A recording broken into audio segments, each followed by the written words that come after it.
Hello everybody, how are you? I think all of you are well. Now we will discuss some important question of the determinant and that are based on the basic properties, and we will discuss all the questions which are important in the view of the examination, and in various examination these questions comes. Today first question is our, if a to the power 7 is equal to I, then you have to find out the a inverse. आपको a inverse find out करना है. तो ये बेटा आपके पास property के behalf पे होगा. तो प्रॉपर्टी के बिहाफ पे हम अपना सॉल्यूशन जब लेके चलते हैं a7 इज इक्वल टू आई है. अब हम क्या करेंगे, इसमें pre multiplying both sides by a inverse. तो ये a इनवर्स इंटू a7 और यहाँ पे a इनवर्स इंटू आई. आप सभी को पता है कि आपके पास जब कोई भी आइडेंटिटी मैट्रिक्स किसी भी मैट्रिक्स से मल्टीप्लाई होती है तो उनका जो प्रोडक्ट होता है वो हमारे पास सेम मैट्रिक्स आता है. तो ए इनवर्स इंटू आई आपके पास क्या आ गया, ए इनवर्स. अब यहाँ पे हम क्या करते हैं, A inverse into a7, A inverse into A, और ये हमारे पास a टू द पावर 6. और आपको पता है कि ए इनवर्स और सिंपल मैट्रिक्स दोनों का अगर मल्टीप्लाई करें तो वो हमारे पास क्या आती है, आइडेंटिटी. तो यहाँ पे हमारे पास आई आ गया, I a6 is equal to A inverse. अब आई के साथ मल्टीप्लाई अभी हमने पहले डिस्कस किया था कि वो सेम मैट्रिक्स रहती है. तो यहाँ पे हमारे पास क्या जाएगा, A to the power 6 is equal to A inverse, यानी आपके पास ए इनवर्स की वैल्यू क्या आ गई, ए टू द पावर 6. तो ये हमने क्या किया, हमने प्रॉपर्टी के बिहाफ पे हमने इसको सोल्व कर दिया. और ये सिंपल क्वेश्चन है, बट 1 मार्क्स में आपका अब जो चल रहा है इसमें आपका जो ऑब्जेक्टिव टाइप उसमें आपका क्वेश्चन पूछा जा सकता है. नेक्स्ट क्वेश्चन है आपके पास, if A is equal to 1 10x minus 10x 1 then show that A transpose into A inverse. देखिए यहाँ पे आपको एक ट्रांसपोज निकालना है और ए इनवर्स भी फाइंड आउट करना है. तो ये हमारे पास cos 2x minus sin 2x sin 2x और cos 2x. तो सबसे पहले हम अपना डिटर्मिनेंट फाइंड आउट करेंगे. तो डिटर्मिनेंट हमारे पास क्या आ जाएगा, 1 प्लस 10 स्क्वायर एक्स. तो ये हमारे पास क्या आ गया, sec square x. That is not equal to 0. So A is non singular, A हमारे नॉन सिंगुलर है. So that A inverse exist, A inverse exist करेगा. तो वहाँ पे हम कोफैक्टर्स निकालेंगे. a11 is equal to 1, a12 is equal to 10x, a21 is equal to minus 10x और a22 is equal to आपके पास 1. ये निकालने के बाद आप क्या करेंगे, इसके अंदर इनसे कोफैक्टर्स से आप अपना एडजॉइंट निकालेंगे. तो एडजॉइंट हमारा इसका ट्रांसपोज होता है 1 10x माइनस 10x 1. तो ये 1 माइनस 10x और 1 ये हो गया बेटा आपका. अब इसके बाद आपके ए इनवर्स निकालने का. ए इनवर्स में क्या करते हैं हम, A inverse is equal to 1 upon में A determinant into adjoint of A. तो ए डिटर्मिनेंट हमारे पास क्या है, sec स्क्वायर एक्स है. तो 1 अपॉन में sec स्क्वायर एक्स और ये हमारे पास क्या आ गया 1 माइनस 10x और ये 1. तो अब आपके पास A transpose into A inverse दोनों चीज़ आपके पास आ गई. हमने 1 अपॉन sec स्क्वायर एक्स को नीचे ले लिया. तो ये हमारे पास 1 minus 10 square x, second minus 10x और ये माइनस 10x. ये आपके पास 10x प्लस 10x और ये 2 10 स्क्वायर एक्स 1. तो इससे आपके पास क्या आ जाएगा, cos square x is equal to 1 minus 10 square x 2 10x और ये 1 माइनस 10 स्क्वायर एक्स. इसको आप क्या करें, अपना साइन अपॉन कोस की फॉर्म में तोड़ दिया हमने. तो ये हमारा sine square upon cos square x आ गया. और ये हमारा, इससे हमने एलसीएम लेके यहाँ पे कोस square x minus sine square x बनाया अपॉन कोस स्क्वायर एक्स. ये हमारा minus 2 sine x upon cos x plus 2 sine x upon कोस एक्स और ये आपके पास फिर एलसीएम से कोस square x minus sine square x upon में कोस स्क्वायर एक्स. तो अब आप कोस स्क्वायर एक्स को अंदर मल्टीप्लाई करते हैं, कोस स्क्वायर से कोस स्क्वायर कैंसिल हो जाएगा. ये हमारे पास minus 2 sine x cos x 2 sine x cos x और ये हमारे पास cos square x minus sine square x. Sorry. तो अब आपके पास ये आपके पास आइडेंटिटी होती है, ये cos 2x की आइडेंटिटी होती है और ये हमारी क्या है sin 2x की. तो इनके आप वैल्यूज पुट कर देंगे तो आपके पास ये क्या आ गया, cos 2x minus sin 2x upon इन sin 2x और cos 2x. यही तो हमें प्रूव करना था. तो ये हमारा प्रूव हो गया. इंपॉर्टेंट क्वेश्चन है, अच्छा क्वेश्चन है. Solve the following system of equation. देखिए आपके पास अपॉन में है 2 upon x 3 upon y 10 upon z is equal to 4 upon x minus 6 upon y plus 5 upon z is equal to 1. 6 upon x plus 9 upon y minus 20 upon z is equal to 2. तो इसमें सबसे पहला काम जब आप solve करेंगे तो पहला काम क्या करेंगे, यहाँ पे आप 1 अपॉन एक्स इसको ए ले लेते हैं, 1 अपॉन वाई को बी ले लेते हैं और 1 अपॉन जेड को सी ले लेते हैं. तो जब आप इनको ये वैल्यू इक्वेशंस के अंदर सब्स्टिट्यूट करते हैं तो आपके पास क्या आ जाएगी equation, 2a plus 3b plus 10c is equal to 4, 4a minus 6b plus 5c is equal to 1, 6a plus 9b minus 20c is equal to 2। तो ये हमारे पास क्या हो गई, हमारी लीनियर इक्वेशंस हो गई, स्टैंडर्ड लीनियर इक्वेशन जो आप लोग पढ़ते आए हो अभी पिछले अभी हमने आपकी एक्सरसाइज के क्वेश्चंस कराए थे। तो यहाँ पे पहले ये हमारी फॉर्म क्या हो गई, ax is equal to b, ax is equal to b. तो अब हम इसमें से a निकालेंगे, a हमारे क्या हो, coefficient of A B C. तो ये हमारा a आ गया 2 3 10 4 माइनस 6 5 6 9 और माइनस 20। अब x की वैल्यू क्या होगी, ए बी सी, और हमारे पास b की वैल्यू क्या होगी 4 1 2। तो यहाँ पे ax is equal to b, then x is equal to a inverse b। ये हमारे पास क्या आ जाएगा, a इनवर्स b। तो ये आपके पास a इनवर्स b आ गया। तो इसका डिटर्मिनेंट निकालेंगे। तो डिटर्मिनेंट जब आप निकालते हो तो ये हमारा माइनस माइनस प्लस हो जाएगा 120 और माइनस 45। ऐसे ही आपका माइनस 3 लिया सेकंड क्वार्टर पे, ये हमारा माइनस 80 और माइनस 30। इसके बाद प्लस 10 36 प्लस 36।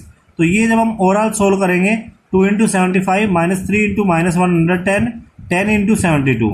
तो ये हमारे पास 150 330 और ये 720। तो इससे हमारे पास क्या आ गया, equal to 1200। That is not equal to 0। ये हमारा किसके इक्वलेंट नहीं है, 0 के इक्वलेंट नहीं है। तो क्या होगा जी इसमें ये नॉन सिंगुलर होगा। तो A is non singular and hence the given system of equation has unique solution. Unique solution का मतलब क्या है कि आपका इनवर्स एग्जिस्ट करता है। तो इनवर्स का मतलब क्या होता है, आपके एक सिंगल इनवर्स होता है, कभी भी एक से ज़्यादा इनवर्स पॉसिबल नहीं है किसी भी मैट्रिक्स के। तो अब हम इसमें अपने कोफैक्टर्स फाइंड आउट करेंगे।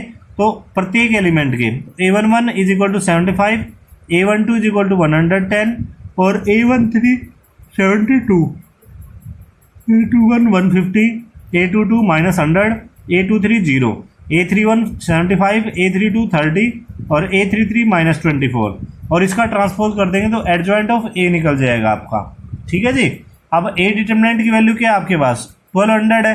तो ये सभी वैल्यू लेके हम इधर ले आएंगे कि a inverse is equal to 1 में a डिटर्मिनेंट और ये एडजॉइंट ऑफ a। ये हमने वैल्यू सब्स्टिट्यूट की और वैल्यू सब्स्टिट्यूट करके हमने इनको सोल्व किया। यहाँ पे a इनवर्स b, तो a इनवर्स तो ये यहाँ तक है हमारे पास और b की वैल्यू ये है। इनको पहले मल्टीप्लाई कर लिया और फिर 1200 से डिवाइड, तो 1/2 आ गया, 1/3 आ गया, 1/5 आ गया।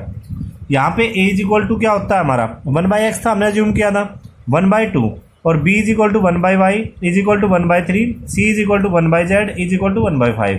तो इससे हमारे पास रिजल्ट क्या आ गया, x is equal to 2, y is equal to 3 and z is equal to 5। ये आपके पास हो गया। नेक्स्ट क्वेश्चन आपके पास कि इफ a, ये आपके पास दे रखा है 2 minus 3 5 3 2 minus 4 1 1 minus 2, find the a inverse. तो पहले आप लोग एक बार करके देखिए, इसको करके देखिए। इसके अंदर आप क्या करेंगे, सबसे पहले हम अपना इसकी इक्वेशंस बनाएंगे। तो इक्वेशन हमारे पास ये हो गई। इन इक्वेशन से हम अपना a का डिटर्मिनेंट फाइंड आउट करेंगे। पहला काम क्या करोगे, a डिटर्मिनेंट। तो a डिटर्मिनेंट हमने इसको फॉर्म बनाई अपनी कि ax is equal to b, a आ गया, x आ गया और b आ गया।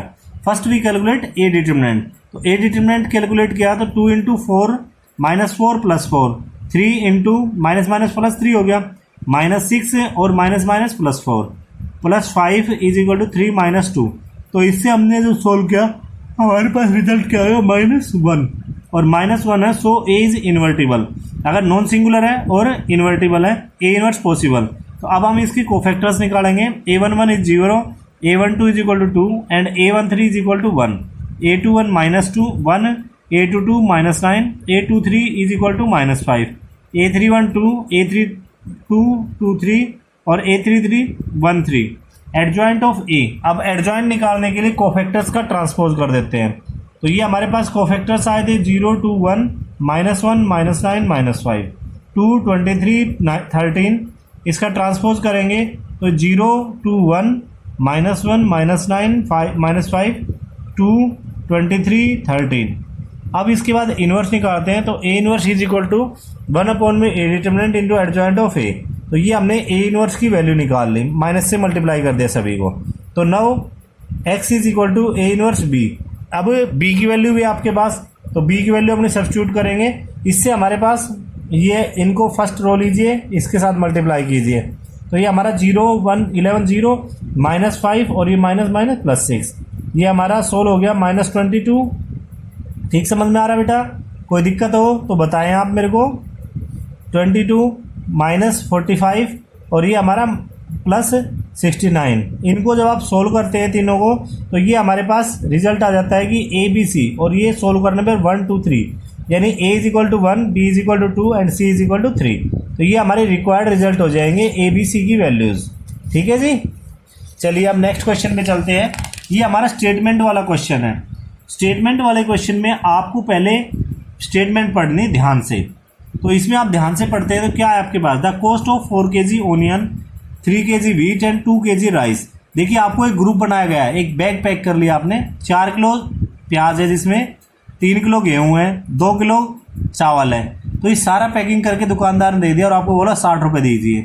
अब आपका दोस्त आया, उसने क्या लिया पैकेट में, 2 किलो प्याज लिए, 2 kg onion, 4 kg wheat and 6 kg rice.